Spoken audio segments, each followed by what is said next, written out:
하나님께서 오늘 우리에게 주시는 말씀은 시편 51편 10절 말씀입니다. 시편 51편 10절 말씀, 한 절 말씀입니다.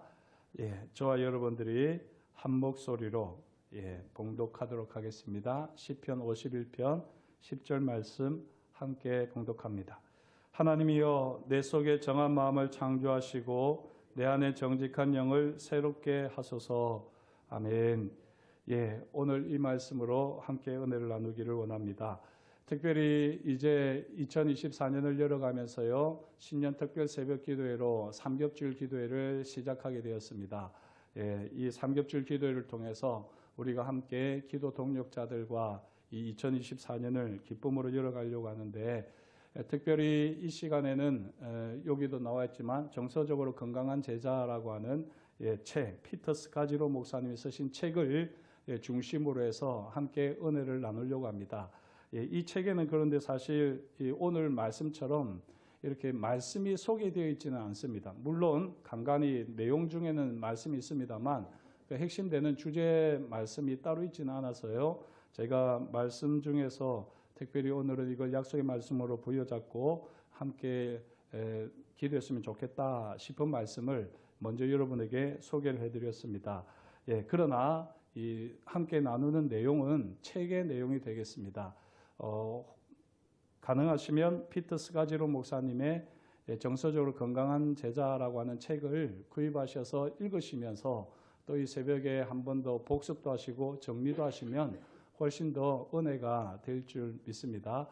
요즘 뜨는 책이기도 하고요, 또 정말 건강한 교회가 되기 위해서 꼭 필요한 책이기도 합니다.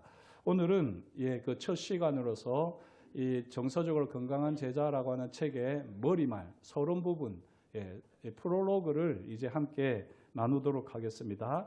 이 피터 스가지로 목사님은 19세 때 친구의 손을 잡고 한 교회 찬양 집회에 가면서 신앙생활을 시작했습니다.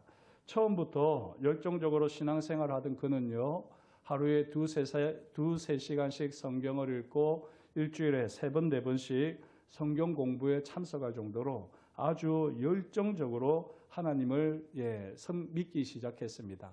자신의 표현을 따르면 개걸스럽다. 이 개걸스럽게 성경을 읽고 또 하나님을 알아가는 그런 시간들을 가졌고요. 이러한 열정이 대학 생활을 하는 중에도 꺼지지를 않았고, 대학 졸업 후에는 고등학교 영어 교사로 그렇게 봉직하다가 IBF 사역에 헌신을 하게 되었습니다. 이렇게 하나님을 향한 갈망이 너무 커서 그는 에베소서, 골로새서, 빌립보서 전체를 외울 정도로 하나님의 말씀을 참 사모하는 인물이었습니다.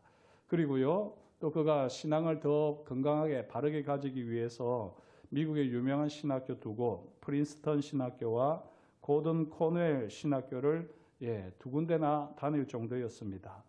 대학 졸업을 앞두고 6개월 정도 앞두고 아내와 결혼을 하고 4명의 딸을 둔 이렇게 또 다복한 가정이었는데요. 1987년 9월에 뉴욕의 퀸즈 지역이라고 있는데 이곳에서 뉴 라이프 펠로십 교회를 시작하게 되었습니다. 이 6년쯤 사역이 마무리되어 갈 때 1993년에서 94년으로 넘어갈 쯤에 영어 예배는 400명, 그리고 스페인어 예배는 250명 정도가 모여서 예배를 드렸습니다. 6년 만에 650명이면 대단한 부흥이고 성장이지요. 이렇게 아주 열정적으로 성공적으로 목회를 하고 있었는데 어느 날 갑자기 스페인어 예배를 드리던 예배 인원이 50명으로 줄어들었습니다. 어떻게 된 일일까요? 이 스페인어 예배를 섬기고 있던 부목사가 200명을 데리고 그 근처 지역에 개척을 한 것입니다. 직접 전도도 하고 오랜 세월 동안 이 혼신의 힘을 쏟아가면서 제자들을 세워갔는데 그 수많은 제자들이 부목사와 함께 다른 교회로 가게 된 것입니다.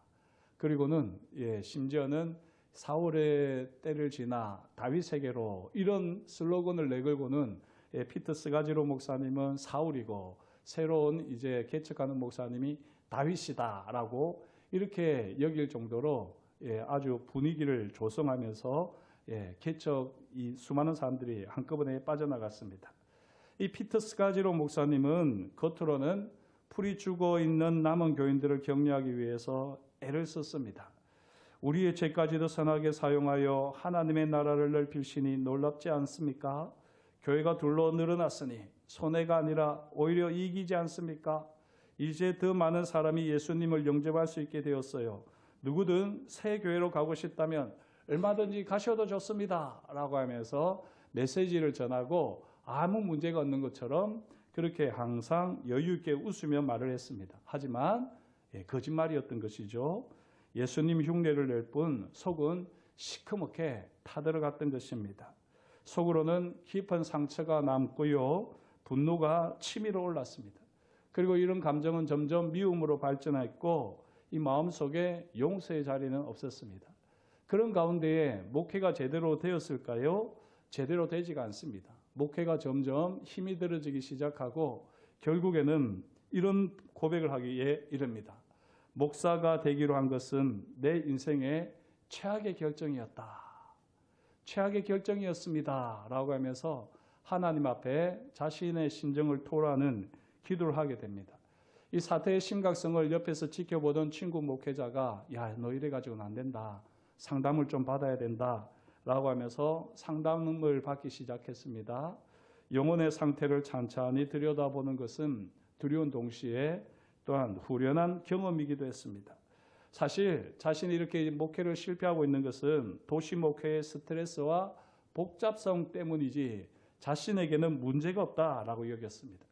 퀸즈라고 하는 지역, 직업, 어린 4명의 자녀, 아내, 영적 전쟁, 다른 리더들, 심지어 기도해 주는 사람들의 부재, 이런 여러 가지 원인을 들면서 이게 실패, 목회 실패의 원인이지 자신에게는 문제가 없다고 여겼습니다. 이렇게 2년 동안 상담을 받으면서 끊임없는 나락으로 떨어져만 갔습니다. 영적 전쟁과 도시 목회에 관한 리더십 세미나를 찾아다니고요. 여러 교회 부흥회를 쫓아다니고 믿음을 끌어올릴 만한 기회는 놓치지 않고 새벽 기도에도 더 보강하면서 우리처럼 이렇게 특별 새벽 기도회까지 하면서 그렇게 교회를 다시 한번 회복시키려고 노력을 했습니다. 당장의 눈에 큰 변화는 보이지 않았지만 그래도 뭔가 나아지고 있다라고 최소한 그렇게 생각을 했습니다. 그러던 어느 날 1996년 1월 둘째 주, 그가 아주 충격적인 날이었기 때문에 기억하고 있는데요. 1996년 1월 둘째 주 아내는 교회를 떠나겠다. 지금 이 피터 스가지로가 담임 목사입니다. 그런데 담임 목사의 아내가 교회를 떠나겠다라고 하면서 청천벽력과도 같은 통보를 했습니다. 남편 없는 여자처럼 홀로 4딸을 키우느라 지쳤고 교회의 위기가 꼬리를 무는 이 현실에 탈진 직전이었다고 그는 고백합니다. 교회를 그만 다니겠어요. 교회를 다닐수록 살아있는 기분을 느끼기는커녕 점점 더 죽어가는 기분이에요. 이 말을 듣고는 이 스가지로 목사님은 교회 장로들에게 자신의 새로운 위기를 알렸습니다. 장로님들은 목사 부부가 한 주간 오롯이 휴식을 취하며 전문적인 도움을 받도록 배려를 했습니다. 상담을 받던 어느 날 새벽 2시쯤에 아내가 이 목사님을 흔들어 깨웠습니다. 침대 앞에 서서 단어 하나하나를 신중히 골라가며 충격적인 말을 했습니다. 처음으로 아내는 그에게 결혼과 교회에 관해서 느껴온 바를 가감없이 솔직하게 털어놓았던 것이죠. 그리고 그때에 이 스가지로 목사님은 말 그대로 멘탈이 다 털려버렸습니다. 그리고는 진정한 제자 훈련이라고 생각했던 것이 겨우 이 몇 센티미터 깊이밖에 되지 않는 피상적인 제자 훈련이다라고 하는 것을 그가 깨달았다고 합니다. 그토록 오랫동안 성경을 공부하고 또 열심히 기도하고 그렇게 헌신적인 섬김과 충성을 다했지만 삶 속에서 아직까지 하나님을 향해서 열지 않은 부분이 남아있다는 사실에 큰 충격을 받았습니다. 그는 그때 이렇게 생각을 했다고 합니다. 나는 충성을 다하고 철저히 헌신했다. 나는 하나님의 능력, 성경, 기도, 성령의 은사를 믿었다. 그런데 어떻게 내 삶과 결혼 생활, 나아가 내 리더십이 이토록 철저히 좌초할 수 있단 말인가? 하나님의 폭발적인 능력은 다 어디로 갔단 말인가? 이렇게 그는 바닥을 치면서 스스로 탄식을 하고 또 그렇게 고민에 고민을 거듭하면서 기독교 신앙 자체가 문제가 아니라 제자 훈련을 받고 제자를 키워가는 방식에 문제가 있음을 그는 깨닫게 되었다는 것입니다. 그리고 이 아내와의 관계는 물론이요, 이 교회의 이 문제들을 지금 계속해서 나락으로 떨어지고 있는 이 모든 상황들을 해결할 수 있는 방법으로 이제 새로운 패러다임의 제자 훈련을 그가 만나게 되고 또 경험하게 되고 정리하게 되었다라고 하면서 그는 이제 정서적으로 건강한 제자 훈련이라고 하는 이 프로그램을 이제 개발하게 되었다고 소개를 합니다. 이것은 어떤 내용을 가지고 있느냐? 그가 서론에 이렇게 이야기를 하는데요. 제가 한번 간단하게 읽어드리겠습니다. 매일같이 우리를 짓누르는 바쁜 일상 가운데에 삶의 속도를 낮추어 예수님과 깊은 개인적 관계를 만들게 돕는다. 정서적으로 건강한 제자 훈련이 그렇다는 것입니다. 현대 문화의 가치들과 목표들이 얼마나 타락했는지 자신을 부인하고 자기 십자가를 지고 예수님을 따르라는 혁신적인 부르심과 얼마나 상충하는지를 판단하기 위한 가이드라인을 얻을 수 있다. 삶에서 나타나는 하나님의 한계라는 선물에 저항하지 않고 항복할 수 있다. 슬픔과 상실을 예수님을 따르는 삶으로 통합할 수 있다. 그 결과 하나님이 슬픔과 상실 속에 묻어두신 보화들을 놓치지 않게 된다. 타인을 사랑하는 능력이 얼마나 자랐는가라는 분명한 영적 기준에 따라 영적 성숙을 가늠할 수 있다. 어린 시절의 가정과 지난 삶이 현재의 제자 훈련에 영향을 미친다는 점을 이해한다. 그래서 더 이상 몸에 배인 습관과 과거의 상처에 임시적인 해법을 적용하려고 하지 않는다. 자신의 약함을 하나님의 능력을 덧입어 그분의 사랑을 세상에 전하기 위한 핵심적인 요소로 받아들인다. 이와 같은 이제 변화를 일으키는 것이 바로 정서적으로 건강한 제자 훈련이라고 그는 소개하고 있습니다. 그리고 이 7가지 변화를 이제 하나하나 이끌어내도록 이제 책을 써내려가고 있습니다. 우리도 이제 이 10일 동안 이 스카지로 목사님의 이 소개를 따라서 정서적으로 건강한 제자 훈련 하나하나씩 한 꼭지씩을 이제 우리가 묵상하면서 또 하나님 앞에서 우리 자신을 살피게 될 것입니다. 이렇게 하는 가운데에 정말 지금까지 우리가 신앙생활한 것이 얼마나 표면적인 삶에 그쳤는지, 제자훈련도 받고 아마 신앙생활을 오래도록 하시면서 여러 가지 경험들이 있겠지만 결국에는 그런 경험들과는 완전히 새로운 방식으로 주님을 인격적으로 경험하면서 무엇보다도 이 가정과 교회를 우리 주변의 일터와 사업장을 새롭게 하는 그런 새로운 하나님의 사람으로 우리 자신을 세우는 이번 새벽기도회가 될 수 있기를 간절히 소망합니다. 바라기는 지금 이렇게 새벽에 삼겹줄 기도를 하는 것이 조금 방식이 틀리잖아요. 어떤 면에서는 말씀을 가지고 제가 이렇게 설교를 했었지만 이 책의 내용을 가지고 여러분들과 나누게 됩니다. 저도 이게 조금 어색하기도 하지만 또 되게 부담스러운 순간들이기도 합니다. 책의 내용을 그만큼 꼼꼼하게 살펴야지 되고 또 여러 번 읽으면서 정리를 하게 되는데요. 부족한 저를 위해서도 기도해 주시고 무엇보다도 1년에 내가 그래도 책 한 권 정도는 확실하게 뜯다. 그것을 넘어서서 정말 정서적으로 건강한 제자가 되어서 주님과의 관계를 통해서 우리의 가정과 우리의 삶의 자리가 새로워지는 그런 계기가 이번 이 특별 신년 특별 새벽기도회가 되기를 우리 성도님들 축복합니다. 특별히 이 시간들을 기대하시면서 아마 책을 읽으시면 더 좋겠고요. 읽지 못하시더라도 이 시간 저와 함께 이 책을 하나하나 더듬어가면서 하나님께서 우리를 만나주시고 만져주시는 이 은혜를 꼭 경험할 수 있기를 축복합니다. 오늘 이 스카지로 목사님의 고백이 어떤 면에서는 저의 고백이기도 합니다.